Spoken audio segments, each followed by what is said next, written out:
Hello guys, आज का topic है हमारा लैंड रिसोर्सेज के बारे में पढ़ेंगे, जो क्लास 10th का चैप्टर है geography chapter 1 resources and development के बारे में पढ़ने वाले हैं। तो फर्स्ट ऑफ ऑल कि ये लैंड रिसोर्सेज का मतलब क्या हुआ, तो ऑब्वियस सी बात है कि जहां पे हम रहते हैं वो लैंड है। तो हम इस टॉपिक में हम ये पढ़ेंगे कि लैंड कहाँ कहाँ यूज होता है, किस तरीके से होता है, उस पे क्या क्या रिसोर्सेज हमारे यहाँ पर है और हम किस तरीके से लैंड को इतना एक्सप्लॉइट कर रहे हैं कि हमारे फ्यूचर के लिए कुछ बचा ही नहीं है। इनके बारे में सब कुछ हम इस टॉपिक में डिस्कस करने वाले हैं। तो गाइस, स्वागत है आपका पॉइंट टू पॉइंट अकेडमी में। मैं प्रकाश, और चलते हैं टॉपिक की तरफ, देखते हैं कि इसमें क्या क्या है। तो फर्स्ट ऑफ ऑल कि जो लैंड है ना, क्या क्या यहाँ पे आपको सपोर्ट करता है। तो फर्स्ट ऑफ ऑल लैंड हमें क्या देता है, लिवलीहुड, मतलब कि जीने का जीते हम उस पर लिवलीहुड हमारा, जीविका है। फिर इकोनॉमिक एक्टिविटी इसी पे होता है, तो इकोनॉमिक एक्टिविटी है जो सपोर्ट करता है लैंड। साथ ही साथ वेजिटेशन का मतलब होता है कि जो एग्रीकल्चर होता है उसके बारे में। ट्रांसपोर्ट भी सपोर्ट करता है।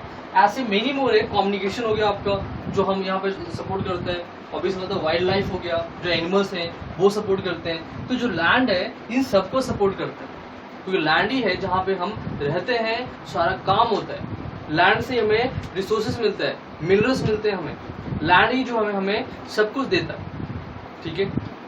तो इसका मतलब ये हुआ कि हम लैंड के बिना हम कुछ भी नहीं कर पाएंगे। तो और लैंड को ही हमें और बचा के रखना है। साथ ही साथ हमें लैंड को बहुत ही प्रॉपर तरीके से इसके वाइजली यूज करना है, ताकि हमारे पास जो रिसोर्सेस हैं उसको फ्यूचर में भी बचा के रखा जाए और फ्यूचर जनरेशन भी उसको यूज कर पाए। इसलिए तो हम यहाँ पे पढ़ने वाले हैं इंडिया के बारे में कि इंडिया में कितने प्रतिशत जो लैंड है वो कहाँ कहाँ यूज होता है, माउंटेन कितना है, प्लेट्यूज कितने हैं, प्लेन कितने परसेंट है, इनके बारे में हम देखते हैं अभी तक, ठीक है। तो नॉर्मली हम बात कर सकते हैं कि इंडिया 43% ऑफ जो प्लेन है वो प्लेन 43% है। उनमें क्या क्या होता है, तो एग्रीकल्चर होता है वहाँ पे, इंडस्ट्री वहाँ पर है।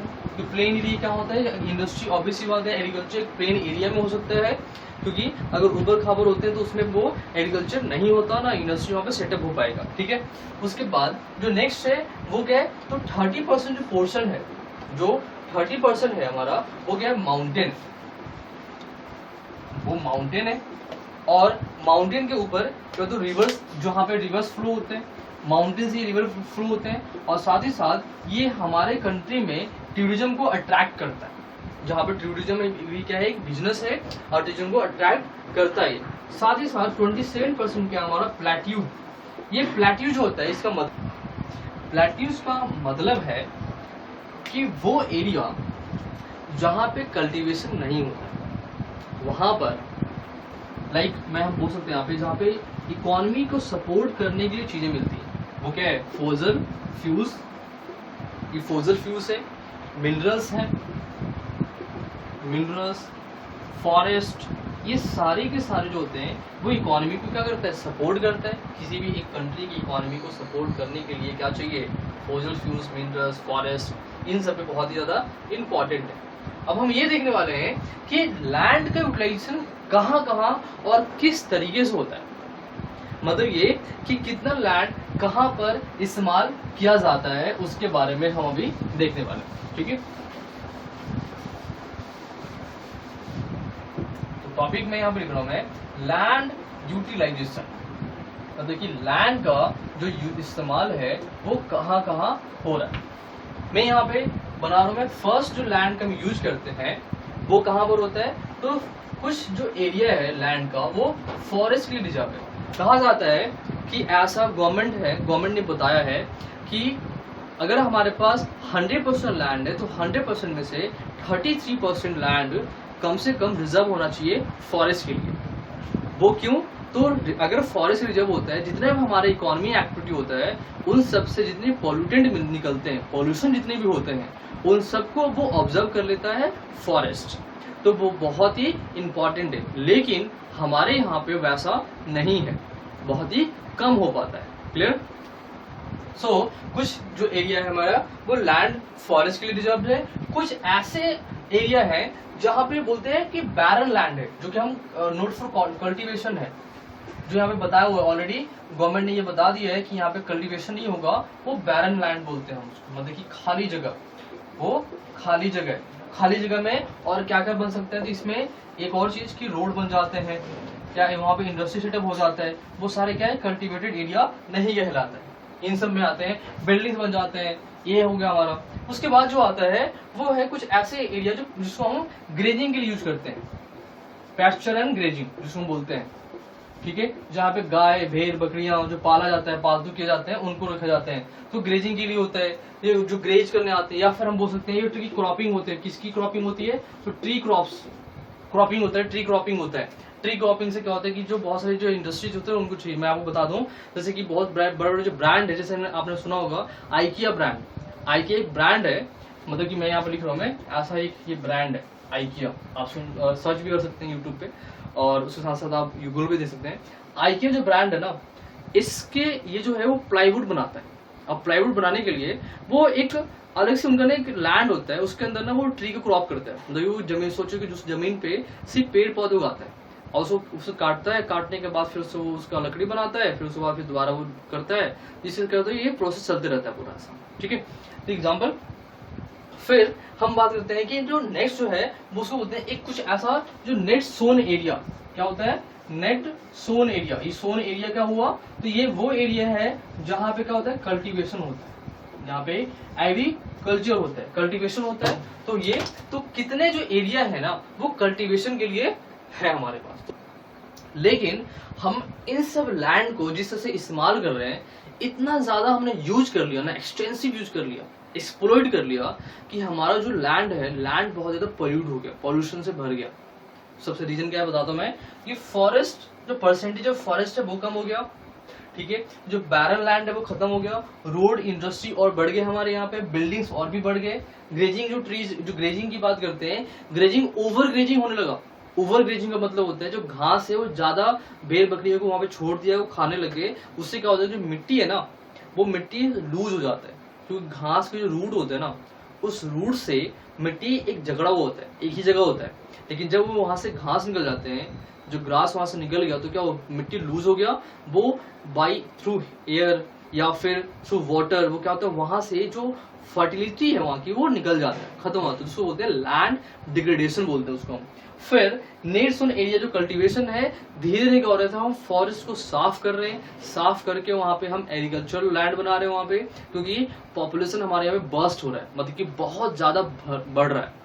अब पॉपुलेशन बढ़ने से क्या होता है, उनको फीड करना पड़ता है, मतलब कि खाना खिलाने के लिए हमें डिमांड ज्यादा आ रहा है, उस डिमांड को फुलफिल करने के लिए क्या किया जा रहा है, तो फॉरेस्ट को क्लीन किया जा रहा है। आजकल आपने देखा होगा कि जो लोगों का इतना पॉपुलेशन बढ़ रहा है कि जो जंगल होता है, उस जंगल में भी लोग ना जमीन खरीद रहे हैं, अब बोलते हैं छोड़ना 10 साल छोड़ देना, 10 साल के बाद यहाँ पे अपने आप एरिया अच्छा डेवलप बन जाएगा। तो ऐसा बोल रहा था, वो क्या था, वो एरिया जंगल ही था, और उस जंगल को साफ करके हम रहते हैं, ऐसा हो गया है। तो क्या है कि एक्सप्लॉइटेशन, लैंड का बहुत ही ज्यादा एक्सप्लॉइटेशन हो रहा है, तो उसका परिणाम क्या हुआ, कॉन्सिक्वेंसेस क्या हुआ, तो कॉन्सिक्वेंसेस ये हो गया कि मैं आपको यहाँ पे लिखवा रहा हूँ कि जब ओवर एक्सेस, हम बोलते हैं एक्सेस यूज ऑफ लैंड हो गया, तो उसका कॉन्सिक्वेंसेस क्या हुआ, तो यहाँ पे लिख रहे हैं हम कॉन्सिक्वेंसेस। कॉन्सिक्वेंसेस का मतलब क्या होता है, तो परिणाम, क्या परिणाम हुआ, तो कॉन्सिक्वेंस ये हुआ कि क्या वो decrease in grazing area, obvious सी बात है, ग्रेजिंग एरिया क्या हुआ, डिक्रीज हुआ, दैट मीन्स की वरी फॉर कैटल, जो कैटल है कैटल को कैसे फीड किया जाए, उनको कैसे खाना खिलाया जाए, वो सबसे मेन इंपॉर्टेंट प्रॉब्लम चला गया। और साथ ही साथ कुछ ऐसे लैंड है, some land are costly to cultivate, हमारे इंडिया की बात कर रहे हैं, कॉस्टली टू कल्टीवेट, जैसे कि पहाड़ी इलाके पे लैंड तो है, पहाड़ी इलाके पे ऊपर, लेकिन वो क्या है, लैंड बहुत ही कॉस्टली है। साथ ही साथ लैंड कॉस्टली का मतलब वहां पे कल्टीवेट करना कॉस्टली है, लैंड कॉस्टली नहीं। या फिर हम बोल सकते हैं ऐसा और भी है, जब माउंटेन के जो नीचे जो जगह होता है, जो वैली होते हैं, उन वैली में जो कुछ ऐसा जमीन होता है, वहां पर जो लैंड वो फर्टाइल नहीं है, तो लैंड को फर्टाइल बनाना पड़ेगा। तो बनाने के लिए क्या करना पड़ेगा, तो वहां पे बहुत सारा इक्विपमेंट चाहिए, फिर उनके कैंपस चाहिए, उन सबका बहुत ही कॉस्ट ज्यादा होता है, जो कि इंडिया में हाई हम टेक्नोलॉजी बोल सकते हैं कि वो नहीं है अभी, जो कि प्रोसेस चल रहा है लेकिन वो नहीं है। तो ये कुछ कॉस्टली है इसलिए नहीं कर पाते हैं। और साथ ही साथ हमारे यहाँ पे क्या हो रहा है, एक्सटेंसिव यूज ऑफ लैंड, इतना ज्यादा हम यूज कर रहे हैं जिससे कि हम बोलते हैं लैंड डिग्रेडेशन। क्या हो रहा है, उससे लैंड डिग्रेडेशन हो रहा है, ये होता है। ठीक है, तो लैंड डिग्रेडेशन कैसे हो रहा है और उसके क्या क्या मेजर्स हैं, तो पहले हम यहाँ देखते हैं। तो ऑब्वियस बात है कि माइनिंग इन सेवरल स्टेट्स, ऐसे स्टेट्स जहां पे माइनिंग होता है, मेड डिफॉरेस्टेशन। अब ये डिफॉरेस्टेशन कैसे हुआ, मैं आपको बता रहा हूं कि जब माइनिंग की बात करते हैं, माइनिंग का मतलब क्या होता है, जहां से कोल पेट्रोलियम जो नीचे से निकाला जाता है, मानी मिनरल्स जो होते हैं, मिनरल्स को निकालने के लिए जब गड्ढा किया जाता है तो क्या होता है कि जहां पे जंगल है, फॉरेस्ट है, फॉरेस्ट को हटाया और फॉरेस्ट को हटा के वहां पे माइनिंग शुरू कर दिया, और वो पता है नीचे ना जमीन पूरा गड्ढा गड्ढा होते जाता है। तो सोचिए कि जो हमारा रिसोर्सेस है वो खत्म हो गया, लैंड वैसे ही रह गया, और साथ ही साथ उस बोल सकते हैं मिनरल्स से जो ऐसे केमिकल्स निकलते हैं कि जो हमारे बॉडी के लिए हार्मफुल होते हैं, इन्वायरमेंट को हार्मफुल होता है, इन्वायरमेंट में वो केमिकल जाते हैं और उससे हम ऑक्सीजन लेते हैं, ऑक्सीजन के थ्रू हम ले लेते हैं, और लोगों को प्रॉब्लम होना शुरू हो जाता है। एजमा जो प्रॉब्लम है, जो हम बोलते हैं ना एजमा, जो बीमारी है, जो सांस लेने में दिक्कत होता है, वो यही कारण होता है कि पोल्यूशन।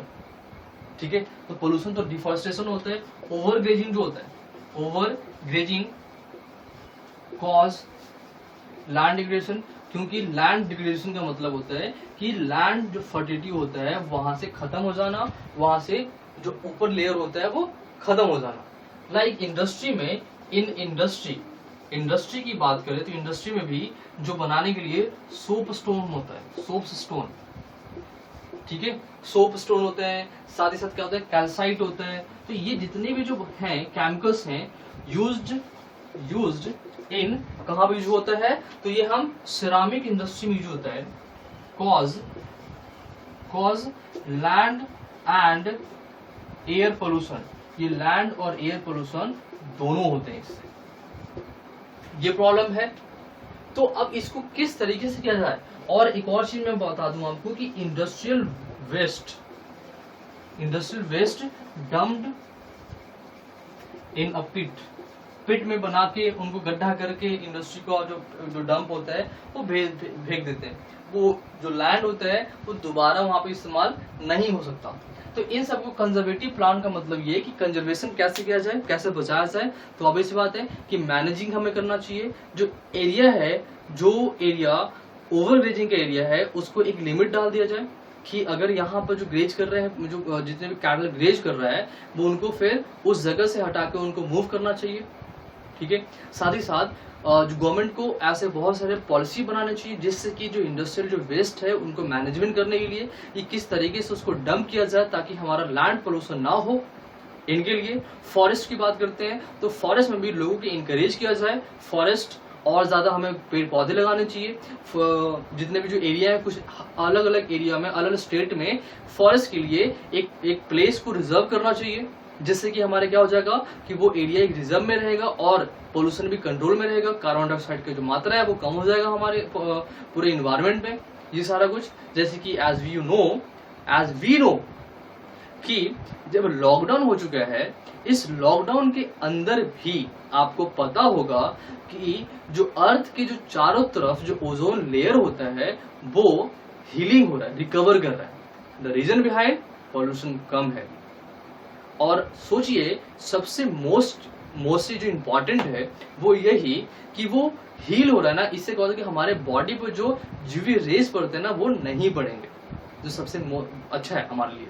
आर्कटिक में देखिए वहां पे जो कि अब ओशियन में जो आइस थे जो पिघल रहे थे वो उनका रफ्तार जो था वो कम हो गया, वो स्लो प्रोसेस हो गया उनका। तो ये बहुत ही अच्छी बात है, हमारे लिए खुशखबरी है। तो क्यों ना हम जो अभी कर रहे हैं वो हमेशा करें हम वैसे, कि हम उसको किस तरीके से हमें बचा के रखना है, कंजर्व करके रखना है हमें उसके लिए। ओके गाइस, तो आज के लिए ये टॉपिक था। मैं आपको कुछ क्वेश्चन दे रहा हूँ, मैं इसकी बेसिस पे, इस चैप्टर के बेसिस पे आपको कुछ क्वेश्चन दे रहा हूँ मैं। उस क्वेश्चन के मुझे आप आंसर्स कमेंट बॉक्स पे मुझे आप दे सकते हैं। And guys please like and subscribe करना ना भूलें। सो द पहला क्वेश्चन है आपका, जो सबसे में इम्पोर्टेंट है और सबसे दे रहा हूँ कि what do you mean by resources. एक नंबर में है क्वेश्चन है, आप मुझे बता सकते हैं पहला क्वेश्चन। सेकंड क्वेश्चन है what is the meaning of